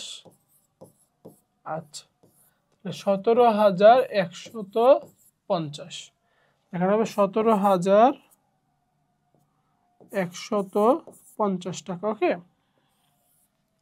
আমি যদি যোগ করি তাহলে 17,150, 34,560 আর 95,000 টাকা। ওকে, তাহলে আমাদের দাঁড়াবে 1,46,710 টাকা। ওকে, তারপরে তুমি এই যোগফলটা বের করার পরে নিচে 2 দাগ দিয়ে হিসাবটাকে বন্ধ করে দিবা। তো এই ছিল আমাদের কি বলতো কই যাবে দা। কারণ এই সেম প্রশ্নটার উপর ভিত্তি করে সেম প্রশ্ন আমরা বিক্রয় জাবেদা তৈরি করব। তো আগে দেখি বিক্রয় কোথায় আছে, যে এখানে বিক্রয় আছে একটা, তারপর ধরো যে আমাদের এখানে বিক্রয় আছে একটা, এখানে বিক্রয় আছে একটা। তো এটার উপর ভিত্তি করে চলো আমরা একটু বিক্রয় জাবেদার ছকটাকে দেখে আসি। তো আমরা যদি আসলে একটু বিক্রয় জাবেদায় যাই, তো এটা হচ্ছে আমাদের বিক্রয় জাবেদার সম্পূর্ণ ছকটা। যে বিক্রয় হিসাব, যে বিক্রয়টা কি হয় বলতো, বিক্রয় হিসাবটা আমার হচ্ছে তোমার ক্রেডিট। তাহলে বিক্রয় হিসাবটা যদি ক্রেডিট হয়, এখন হবে উল্টো নাম ডেবিট হিসাব খাত। আর ডেবিট কে বলতো, বিক্রয় খাতের ডেবিট হচ্ছে আমার দেনাদার। তাহলে ডেবিট হিসাব খাতের আন্ডারে বসবে কে, দেনাদার বসবে। খেয়াল করো, বিক্রয় কি, বিক্রয় হচ্ছে ক্রেডিট, এখন উল্টা নাম হবে ডেবিট হিসাব খাত। আর ডেবিটের করে এখানে আছে কে, মানে বাকিতে বিক্রয় যাবে তা কি, দেনাদার ডেবিট, বিক্রয় ক্রেডিট। তাহলে ডেবিট আছে কে, দেনাদার। তাহলে এখন আমরা কার নাম লিখবো, দেনাদারের নাম লিখবো। ওকে, তো চলো বিক্রয় আছে আমার নভেম্বরের 1, নভেম্বরের 8 আর হচ্ছে আমার নভেম্বরের 15। তো লিখি আমরা 2025 নভেম্বরের 1, নভেম্বরের 8, নভেম্বরের 15। আচ্ছা, তো নভেম্বরের এই যে 1-এ আমরা মিলি স্টোরসের নিকট কি করছি বলতো, বিক্রয় করেছি।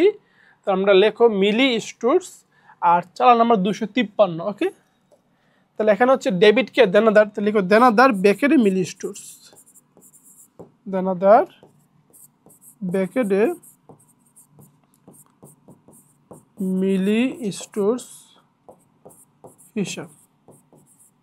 আচ্ছা, মিলি স্টোরস হিসাব, চালান নাম্বার 253, সূত্র হচ্ছে সাইন দিয়ে দিবা। এবার চলো হিসাবটা করে বের করি। 100 টাকা ধরে 50 কেজি, তাহলে হিসাব করো 100 ইন্টু 50, 5,000 টাকা। এরপর কারবারি বারটা কত 2%। তুমি যদি ক্যালকুলেটরে 5,000 টাকার 2% বের করো, তাহলে দেখবে বের হবে 100 টাকা।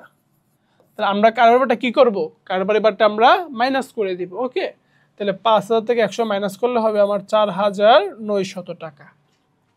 তাহলে আমরা এখানে বসাবো কত বলতো, 4,900 টাকা। তারপরে নভেম্বরের 8 রতন স্টোরস, ঠিক আছে, চালান নাম্বার 200 কত বলতো 254 চালান। ওকে, তাহলে আমার রতন স্টোরস হবে দেনাদার, লিখো দেনাদার ব্যাকেটে রতন স্টোরস হিসাব। ওকে, তাহলে দেনাদার ব্যাকেটে কি, রতন স্টোরস হিসাব, চালান নাম্বার 200 কত বলতো 54, সাইন দাও। ওকে, এবার আমরা হিসাবটা করি যে কি ছিল আসলে। বলছে 220 টাকা করে 100 পাউন্ড বিক্রয়। চলো আমরা হিসাবটা করি। 220 ইন্টু 100 বের হবে 22,000 টাকা। আচ্ছা, এটার উপরে বারটা কতটুকু, বারটা হচ্ছে আমার 3% বারটা। ওকে, তো 3%, তুমি যদি 22,000-এর 3% বের করতে চাও তাহলে তোমার বের হবে 660 টাকা। 22,000 থেকে বাদ দিলে বের হবে তোমার 21,340 টাকা। তাহলে এখানে বসায় দাও 21,340 টাকা। তারপরে হচ্ছে আমার এখানে 15 উপর হচ্ছে কি আমার তোমার 1,8,15, ঠিক না? তাহলে 1,8,15 এটা তো লাগবে না। আচ্ছা, 15 নাম্বারে দেখো কে আছে, শিকদার অ্যান্ড সন্স। তাহলে লিখো এখানে দেনাদার, দেনাদার ব্যাকেট হবে Sikdar and sons, Sikdar and sons হিসাব। ওকে, এখন দেখো এখানে তোমার চালান নাম্বার কত, 255। চালান হচ্ছে 255, সূত্র দিলাম আমরা। ওকে, 2,000 টাকা করে 100 বস্তা 3% বাট্টা। তাহলে 2,000 টাকা করে 100 বস্তা 2 লক্ষ টাকা। 2 লক্ষ টাকার 3% বাট্টা আসবে আমার 6,000 টাকা, দাঁড়াবে 1,94,000 টাকা। তাহলে এখানে আমার হবে 1,94,000 টাকা। তারপরে দুই পাশ যোগ করে দিই, চলো। 4,921, 340, 1,94,000 টাকা। তো 2,20,240 টাকা। তারপরে তুমি এই দুই পাশ বন্ধ করে দাও, 2 দাগ দিয়ে হিসাবটাকে বন্ধ করে দাও। এই হলো তোমার বিক্রয় জাবেদা। ক্লিয়ার বিষয়টা? এখন চলো আমরা একটু দেখি কই ফেরত জাবেদা। তো কই ফেরত জাবেদার ক্ষেত্রে আমি আসলে সেম ধরনের কথাই তোমাকে বলবো যে কই ফেরত। দেখো তো কই কি, ডেবিট। তো কই যদি ডেবিট হই, কই ফেরতটা কি বলতো? কই ফেরত হচ্ছে আমার ক্রেডিট। তাহলে এখন কই ফেরত আসলে কখন আসে? যখন আমরা আসলে বাকিতে কই করি, বাকিতে কই করি তখন কিন্তু কই ফেরতের ব্যাপারটা ব্যবসার ক্ষেত্রে ঘটে, ঠিক না? আমি তোমাকে আরেকটু ইজিলি করে বলি। দেখো, বাকিতে আমরা কই করি কার নিকট থেকে? পাওনাদারের নিকট থেকে। তাহলে বাকিতে যখন আমরা কই করি বা কিনি তখন আমার পাওনাদার বৃদ্ধি পায়। কি পাই? বৃদ্ধি পেয়ে কি হই? ক্রেডিট হই। তো বাকিতে কই করার পরে যখন ওই কইটা আমরা ফেরত দেই, ফেরত দেওয়ার পরে খেয়াল করো, কই করলে পাওনাদার কি হই? ক্রেডিট হই। তাহলে কই ফেরত দিলে এই পাওনাদার কি হবে? পাওনাদার হিসাব ডেবিট হবে। ওকে, আচ্ছা। আর কই হচ্ছে ডেবিট, কই ফেরত হচ্ছে উল্টা, কই ফেরত হবে আমার ক্রেডিট।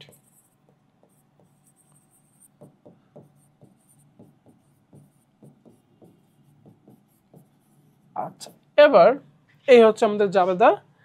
আর এক্ষেত্রে আমরা সবাই জানি যে কই ফেরত জাবেদা কি একমাত্র বাকিতে পণ্য ক্রয় করার পরে ওই পণ্য যদি কি আমরা ফেরত দেই, ওইটাই কি বলতো এখানে আমরা লিপিবদ্ধ করব। এটা তো আমরা মোটামুটি সবাই জানি। চলো ছক দেখি কই ফেরত জাবেদা। এই হচ্ছে ছক, অনেকটা আগের মতোই। দেখো, কই ফেরত কি? কই ডেবিট, কই ফেরত কি বলতো? ক্রেডিট। তাহলে এখানে যদি ক্রেডিট হয়, দেখো কই ফেরত যদি ক্রেডিট হয়, এখানে হবে উল্টা ধাপ, ডেবিট হিসাব খাত, ডেবিট হিসাব খাত। আচ্ছা, আরেকটা বিষয় বলি নেই যে কই ফেরত জাবেদাটা, দেখো আমরা কিন্তু ওইখানে বলছিলাম কিনা খেয়াল করো।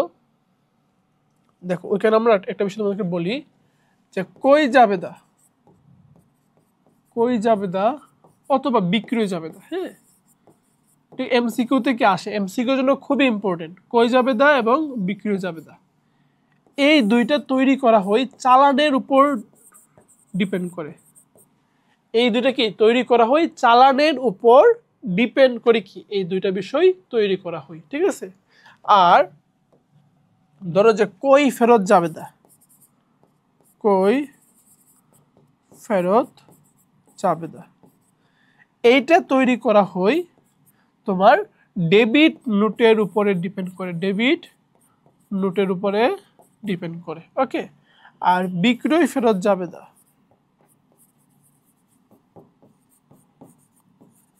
এটা তৈরি করা হয় ক্রেডিট নোটের উপরে ডিপেন্ড করে। ওকে, ক্রেডিট নোটের উপরে ডিপেন্ড করে। দেখো, ক্রয় জাবেদা এবং বিক্রয় জাবেদা এগুলো যেহেতু চালান থেকে তৈরি করা হয়, চালানের উপর ডিপেন্ড করে তৈরি করা হয়, এজন্য এগুলোর মধ্যে কি থাকে? চালান নম্বর থাকে। কি থাকে বলতো? চালান নম্বর থাকে। কিন্তু ক্রয় ফেরত জাবেদা, ক্রয় ফেরত জাবেদা তৈরি করা হয় ডেবিট নোট থেকে, তাহলে ক্রয় ফেরতে থাকবে ডেবিট নোট নম্বর। বিক্রয় ফেরত জাবেদা তৈরি করা হয় ক্রেডিট নোট থেকে, সুতরাং এখানে থাকবে ক্রেডিট নোট নম্বর। বিষয়টা ক্লিয়ার? ওকে, এবার দেখো, এই যে ডেবিট নোট নম্বর, কেন?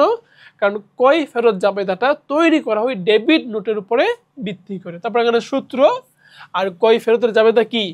পাওনাদার হচ্ছে ডেবিট, আর ক্রয় ফেরত কি বলতো? ক্রেডিট। এখন এখানে আছে ডেবিট হিসাব খাত। ডেবিট হিসাব খাতের মধ্যে আমার এই যে পাওনাদার হচ্ছে কি ডেবিট না? তাহলে পাওনাদার ডেবিট হইলে এখানে আমার পাওনাদারের নামটা বসবে। ওকে, এখানে কি বসবে বলতো? পাওনাদারটা আমার এখানে লিখতে হবে। আর এখানে হচ্ছে আমার কি বসবে? টাকার অঙ্ক বা অ্যামাউন্টটা এখানে বসবে। ক্লিয়ার বিষয়টা? আচ্ছা, তো বিক্রয় ফেরত জাবেদা উল্টাটা। দেখো, বিক্রয় কি? ক্রেডিট। তাহলে বিক্রয় ফেরত, বিক্রয় যদি ক্রেডিট হয়, বিক্রয় ফেরত কি? বিক্রয় ফেরত হচ্ছে আবার ডেবিট। তাহলে বিক্রয় ফেরত ডেবিট। টাইটেলে আছে কে? টাইটেলে আছে ডেবিট। তাহলে এখানে হবে উল্টাটা, ক্রেডিট হিসাব খাত, ক্রেডিট হিসাব খাত। আচ্ছা, এবার চলো বিক্রয়, বিক্রয় ক্রেডিট, বিক্রয় ফেরত হচ্ছে ডেবিট। তাহলে বিক্রয় ফেরত হিসাব ডেবিট। তো বিক্রয় ফেরত কি বলতো? বিক্রয় ফেরত হিসাব ডেবিট। আমরা বিক্রয় দাঁড়ে বিক্রয় করি কার নিকট? দাঁড়ে বিক্রি করি দেনাদারের নিকট। তাহলে দাঁড়ে বিক্রয় করলে আমাদের দেনাদারটা বৃদ্ধি পায়, দেনাদারটা কি হয়? ডেবিট হয় বৃদ্ধি পেয়ে। বিক্রয় করলে দেনাদার ডেবিট হয়, বিক্রয় ফেরত আসলে দেনাদার উল্টাটা হবে। হবে কি বলতো? দেনাদার হবে আমার ক্রেডিট। ওকে, আচ্ছা, এবার এই যে এখানে আমরা এই সেম জাবেদাটা এখানে লিখবো। তাহলে এখানে বলছে ক্রেডিট হিসাব খাত। তাহলে এখানে ক্রেডিট কে? ক্রেডিট হচ্ছে দেনাদার। তাহলে এখানে আমরা কার নাম লিখবো? এখানে আমরা দেনাদারের নাম লিখবো। ওকে, দেনাদারের নাম লিখবো। আর এখানে হবে টাকার অঙ্কটা কারবারি বারটা বাদ দেওয়ার পরে। ওকে, এবার চলো আমরা একদম একটা বাস্তব উদাহরণের মাধ্যমে এই ক্রয় ফেরত জাবেদা আর বিক্রয় ফেরত জাবেদাটা একটুখানি বোঝার চেষ্টা করি। আরেকটা বিষয় একটু বলি, দেখো তোমার মনে রাখবা, ক্রয় ফেরত, দেখো ক্রয় ফেরত এর মানে হচ্ছে আমরা ফেরত দিয়েছি, ফেরত দিয়েছি। ওকে, ক্রয় ফেরত মানে কি বলতো? ফেরত দিয়েছি। আচ্ছা, আর বিক্রয় ফেরত, বিক্রয় ফেরত মানে আমরা ফেরত পেয়েছি, ফেরত পেয়েছি। এখন এখানে যে এক্সাম্পলটা আছে, একটা এক্সাম্পল বা একটা প্রশ্ন পাওয়ার পর তোমার প্রথম কাজ হচ্ছে কোনটা ক্রয় ফেরত কোনটা বিক্রয় ফেরত ওটাকে আইডেন্টিফাই করা। চলো আমরা আইডেন্টিফাই করি। বলছে এখানে দেখো, বলছে ফেরত, ফেরত পাওয়া গেল। ফেরত পাওয়া গেল মানে কি বলতো? যে ফেরত পাওয়া গেল মানে কি আমরা বললাম না একটু আগে? ফেরত পেয়েছি, ফেরত পেয়েছি মানে কি? বিক্রয় ফেরত। তার মানে এটা হচ্ছে আমার বিক্রয় ফেরত। ওকে, বিক্রয় ফেরত। ওকে, ফেরত পাঠানো হলো, ফেরত পাঠানো মানে কি? এটা হচ্ছে আমার ক্রয় ফেরত। ওকে, ক্রয় ফেরত। আচ্ছা, আবার সেম ফেরত পাঠানো হলো, এটা কি? ক্রয় ফেরত। ওকে, ফেরত পাওয়া গেল, এটা কি?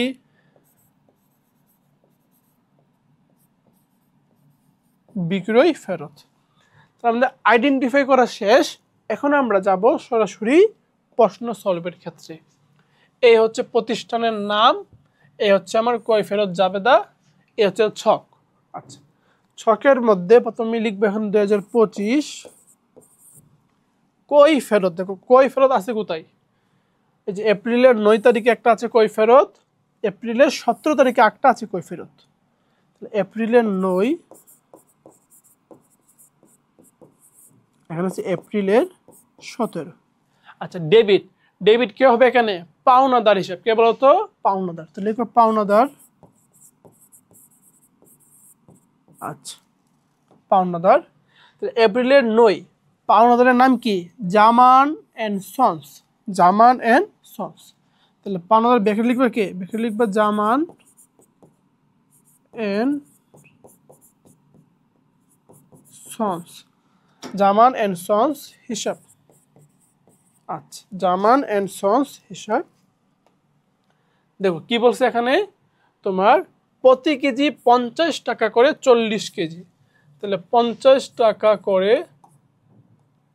40 কেজির দাম আসবে আমার 2000 টাকা। আচ্ছা, এটার উপরে আমার বাট্টা কত? 2%।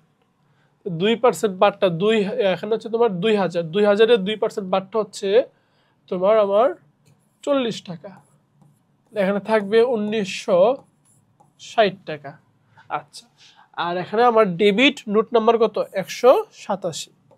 তো লিখো ডেবিট নোট নাম্বার 187, টিক চিহ্ন দাও, এখানে 1960 টাকা।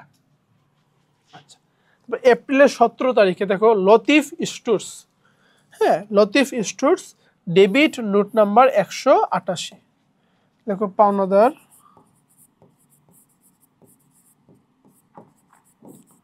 লতিফ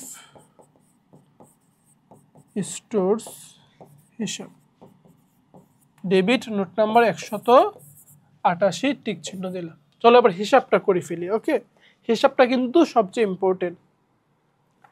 170 টাকা করে 15 পাউন্ড, কোনো কারবারি বাট্টা নাই, দেখছো? 170 টাকা করে কি বলতো? 15 পাউন্ড। 170 ইন্টু 15, দেখো 170 ইন্টু 15 টাকা 2550। 2550, তাহলে যোগ করলে আমার হবে 1960, 4510 টাকা।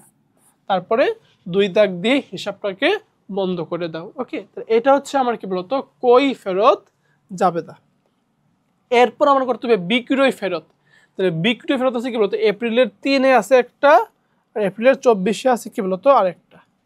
এটা হচ্ছে সেম অঙ্কটা। দেখো এপ্রিলের 3-এ একটা, 24-এ আরেকটা। সেম অঙ্কটা আমরা চলো সলভ করি একটু। বিক্রয় ফেরত জাবেদা ছকটা তোমরা সবাই জানো। এখানে হচ্ছে ক্রেডিট হিসাব খাত। তাহলে ক্রেডিট হই কে? ক্রেডিট হই দেনাদার। তাহলে এখানে কে বসবে? এখানে বসবে দেনাদার। 2025, এখানে হচ্ছে আমার এপ্রিলের 3 আর 24। এপ্রিলের 3, এপ্রিলের 24। তো 3-এ আছে রাতুল ট্রেডার্স। তাহলে দেখো রাতুল, দেখো দেনাদার ব্যাকেটে রাতুল ট্রেডার্স, দেনাদার ব্যাকেটে রাতুল ট্রেডার্স হিসাব। আচ্ছা, ক্রেডিট নোট নম্বর, ক্রেডিট নোট নম্বর হচ্ছে আমার এখানে 165। তাহলে 165, 70। চলো এবার আমরা হিসাব নিকাশটা করি। তার থেকে 250 টাকা করে 10 প্যাকেট। 250 ইন্টু 10, 2500 টাকা, ঠিক না? আচ্ছা, কারবারি বাট্টা কত বলতো? 3%। তাহলে 2500 টাকার 3% হচ্ছে আমার 75 টাকা, বাদ দিলে হবে 2425 টাকা। 2425, তাহলে এখানে আবার হবে 2425। ওকে, আচ্ছা। আর এপ্রিলের 24 রাশেদ এন্ড বাদার্স, দেখো দেনাদার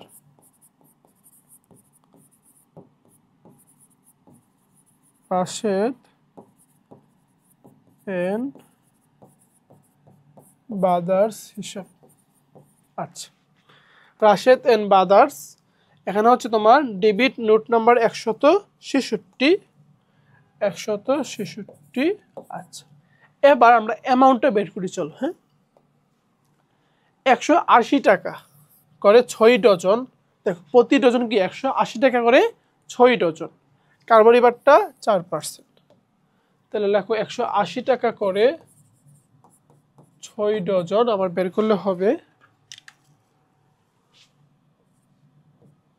180 ইন্টু 6, 1080।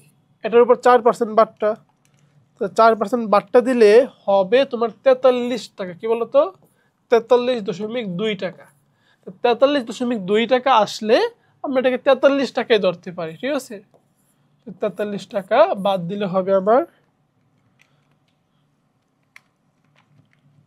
1037। ওকে, মানে 43.2। এটাকে আমরা শুধু 43 ধরলেই পারবো। এখন হবে 1037। তাহলে 1037, তারপর যোগ করে দাও 3462, তারপর 2 দাগ দিয়ে হিসাবটাকে বন্ধ করে দাও। তাহলে এই ছিল আমাদের কই জাবেদা, বিক্রয় জাবেদা, কই ফেরত জাবেদা এবং বিক্রয় ফেরত জাবেদা। আশা করি এই জাবেদাগুলোর মধ্যে তোমাদের আর কোনো রকমের কোনো কনফিউশন থাকবে না ইনশাল্লাহ। তারপরেও যদি তোমাদের কোনো কনফিউশন থাকে আমাদের পেজে অথবা আমাদের রিথিঙ্কের গ্রুপে জানাতে পারো, অথবা এই ভিডিওটির নিচে তুমি চাইলে কমেন্ট করতে পারো। তো তোমাদের জন্য অনেক অনেক বেশি শুভকামনা রইল। আবারও দেখা হবে অন্য কোনো ভিডিওতে, অন্য কোনো টপিকে। সেই পর্যন্ত ভালোই থাকো, রিথিঙ্কের সাথে থাকো। আসসালামু আলাইকুম।